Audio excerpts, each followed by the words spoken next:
भारत ने दिया चीन को जैसे का तैसा जवाब। मंगोलिया के अंदर भारत ने फेंक दी गुगली। भारत मंगोलिया की दोस्ती से चीन में सुनामी का दौर। इतिहास में पहली बार भारत करने जा रहा है ये काम। ड्रैगन के छूटे पसीने।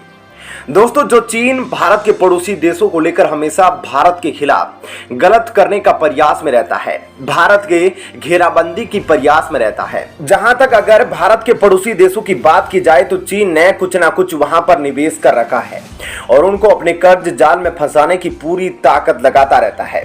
यहां तक कि पाकिस्तान, श्रीलंका, नेपाल जैसे देश चीन के आदी हो चुके हैं और चीन अपने इरादों में यहां पर कामयाब हो गया है। तो वहीं म्यांमार के अंदर भी चीन लगातार अपने पांव पसार रहा है। बांग्लादेश के अंदर भी चीन BRI प्रोजेक्ट के नाम पर इन्वेस्ट करने में लगा है। परंतु दोस्तों, चीन की चाल को समझते हुए कुछ समय से भारत ने भी अपनी कूटनीति और विदेश नीति को बहुत ज्यादा मजबूत कर दिया है। जिस प्रकार से चीन भारत के इर्द गिर्द देशों के अंदर भारत को घेरने की नापाक कोशिश कर रहा है, तो वहीं भारत ने भी जैसे का तैसा जवाब देना शुरू कर दिया है। भारत ने कह दिया है कि अगर आप हम पर ईंट से वार करेंगे तो हम पत्थर से जवाब देंगे।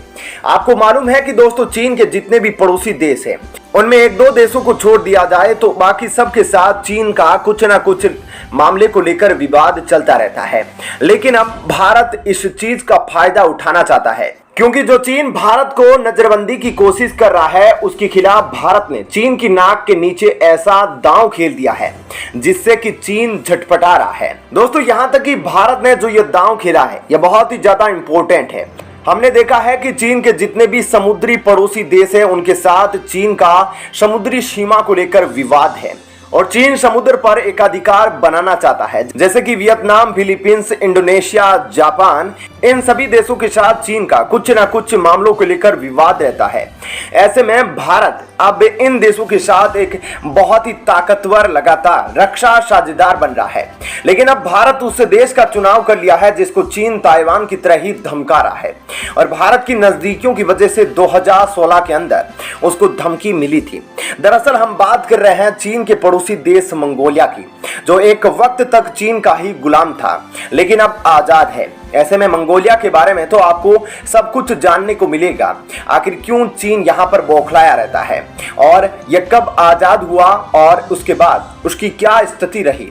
लेकिन भारत और मंगोलिया के बीच स्थापित होने वाले संबंधों पर चर्चा करेंगे जिसने चीन को हैरान कर दिया है और भारत और मंगोलिया के बीच किन मुद्दों पर होगी बातचीत, भारत का इस बातचीत के पीछे क्या इंटेंशन है। ऐसे बहुत से पहलुओं पर हम चर्चा करेंगे, तो आप वीडियो को लास्ट तक देखिएगा और भारत के इस दांव पर अपनी टिप्पणी जरूर कीजिएगा। दरअसल दोस्तों, मामला कुछ ऐसा है कि भारत के रक्षा मंत्री राजनाथ सिंह अगले 2 दिन तक मंगोलिया में रहेंगे और दोस्तों, यह यात्रा भारत के इतिहास में किसी भी रक्षा मंत्री के द्वारा पहली मंगोलिया यात्रा है, जिससे चीन को मिर्ची लगना आम बात है।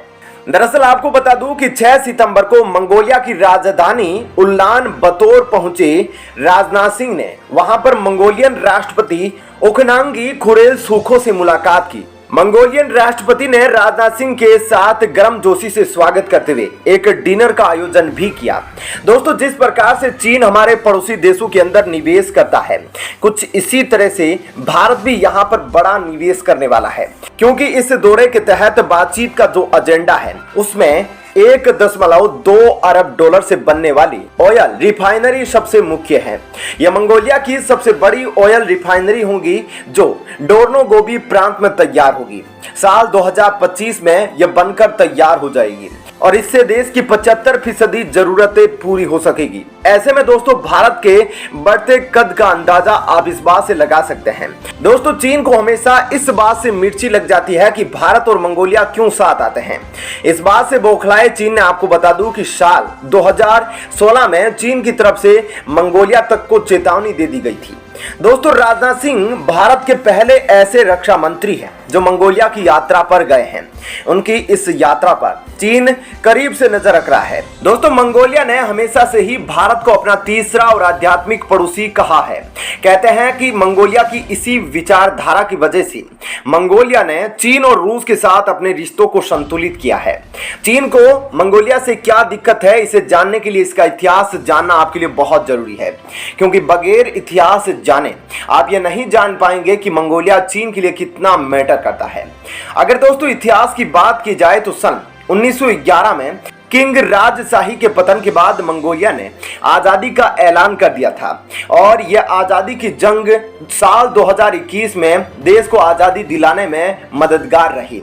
इसके कुछ ही समय बाद यह सोवियत संघ का एक सैटेलाइट राज्य बन गया। अब दोस्तों, आपके मन में यह सवाल आ रहा है कि आखिर सैटेलाइट राज्य क्या है। तो आपको बता दूं कि दोस्तों वह आजाद देश जिस पर कोई और देश पूरी ताकत के साथ उसको नियंत्रित करता है और जिस पर उसका प्रभाव होता है। दरअसल सोवियत संघ ने ही मंगोलिया को चीन से आजादी दिलाने में मदद की थी। हालांकि दोस्तों चीन ने औपचारिक तौर पर और अंतर्राष्ट्रीय मंच पर मंगोलिया को एक अलग देश नहीं बताया और चीन ने थक हार कर 91 साल बाद 2002 में पहली बार मंगोलिया को एक आजाद देश करार दिया। उस समय तक चीन मंगोलिया को एक स्वतंत्र देश का दर्जा नहीं देता था।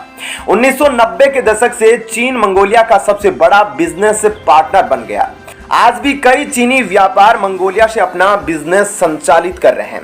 वहीं भारत पूर्वी ब्लॉक के बाहर दुनिया का ऐसा पहला देश था जिसने मंगोलिया के साथ राजनयिक रिश्ते कायम किए थे।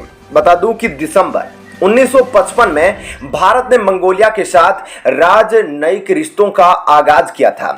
उसके बाद से दोनों देशों के बाद आपसी मित्रता और सहयोग को लेकर साल 1973, 1994, 2001 और 2004 में कई अहम संधियां हुई। रक्षा मंत्री राजनाथ सिंह के मंगोलिया दौरे को विशेषज्ञ एक खास दौरा करार दे रहे हैं। रक्षा विशेषज्ञों की माने तो राजनाथ सिंह ऐसे समय में मंगोलिया गए हैं जब चीन लगातार अपनी सैन्य गतिविधियों को ताइवान के आसपास बढ़ा रहा है। इसके अलावा पूर्वी लद्दाख में भी तनाव लगातार गहराता जा रहा है और यहाँ पर चीन हवाई सीमा का उल्लंघन भी करने लगा है। इसके अलावा लद्दाख में पेंगोंग झील के करीब चीन ने सर्विलांस रडार तक तैनात कर दिए हैं। वहीं दोस्तों मंगोलिया उत्तर में रूस के साथ और दक्षिण में चीन के साथ बॉर्डर साझा करता है। मंगोलिया और चीन के बीच जमीनी सीमा करीब 4600 किलोमीटर है। अक्सर इनर मंगोलिया को लेकर दोनों देशों के बीच संघर्ष होता रहता है। दिसंबर 2015 में आखिरी बार मंगोलिया और चीन आमने सामने थे। यह वही साल था जब भारत के प्रधानमंत्री नरेंद्र मोदी ने मंगोलिया का दौरा किया था और वह यहां पहुंचने वाले पहले भारतीय प्रधानमंत्री बन गए थे, जिसके बाद मंगोलिया ने चीन को 2016 के अंदर चेतावनी दी थी। भारत ने पिछले कुछ वर्षों में मंगोलिया में अपने हितों को फिर से नया स्वरूप दे दिया है। आपको बता दूं कि मंगोलिया बड़े स्तर पर चीन और रूस पर निर्भर है। ऐसे में यहाँ पर बड़ा निवेश एक बड़ी चुनौती बना हुआ है, लेकिन दक्षिणी कोरिया और जापान की मदद से भारत मंगोलिया की मदद कर सकता है। इसलिए मंगोलिया के बाद रक्षा मंत्री राजनाथ सिंह जापान के दौरे पर भी जाएंगे। आपको बता दूं कि साल 2016 में मंगोलिया को चीन ने भारत से मदद लेने पर चेतावनी तक दी है। उस समय मंगोलिया ने आर्थिक परेशानियों के चलते भारत से मदद मांगी थी। चीन की तरफ से मंगोलिया से आने वाले सामान पर बहुत ज्यादा टैरिफ लगा दिया गया था।